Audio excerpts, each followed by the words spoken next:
Hi friends, బంగారం ధరలు నిన్నటితో పోల్చుకుంటే ఇవాళ కొద్దిగా స్థిరంగా ఉన్నాయి. ఇక మనం వివరాల్లోకి వచ్చినట్లయితే నేను మీ స్నేహితుడు మిట్టపల్లి. ఇవాళ ధరకు వచ్చి మే 25, 2024 సంవత్సరం. ముందుగా మనం కువైట్లోని మనీ ఎక్స్చేంజ్ విషయానికి వచ్చినట్లయితే ప్రస్తుతానికి ఒక కువైట్ దినార్ మన భారతదేశం రూపీస్లో సుమారుగా $270.49 ఉంది.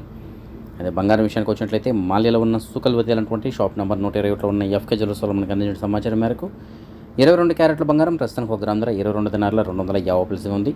అదే 24 క్యారెట్ల బంగారం అనగా బిస్కెట్ల రూపంలో బంగారం ప్రస్తుతానికి ఒక గ్రామ్ ధర 23 దినార్ల 278 ఉంది. అదే మన భారతదేశంలో బంగారం విషయానికి వచ్చినట్లయితే 22 మరియు 24 క్యారెట్ల బంగారం ధరలో నిన్నటికి వాటికి పెద్దగా మార్పు అయితే ఏం లేదు. 22 క్యారెట్ల బంగారం ప్రస్తుతానికి $6,640 ఉండగా 24 క్యారెట్ల బంగారం $7,244 ఉంది. అదే మన భారతదేశంలో వెండి విషయానికి వచ్చినట్లయితే వెండి ధర మాత్రం నిన్నటికి వాళ్ళకి ఒక గ్రామ్ పాయింట్ సుమారు ఒక 50 పైసలు తగ్గడంతో ప్రస్తుతానికి ఒక గ్రామ్ ధర $96 ఉంది. సో ఇవి ఫ్రెండ్స్ ప్రస్తుతానికి ఉన్నటువంటి కువైట్ అలాగే భారతదేశానికి సంబంధించిన బంగారం ఎక్స్చేంజ్లకు సంబంధించిన అప్డేట్స్.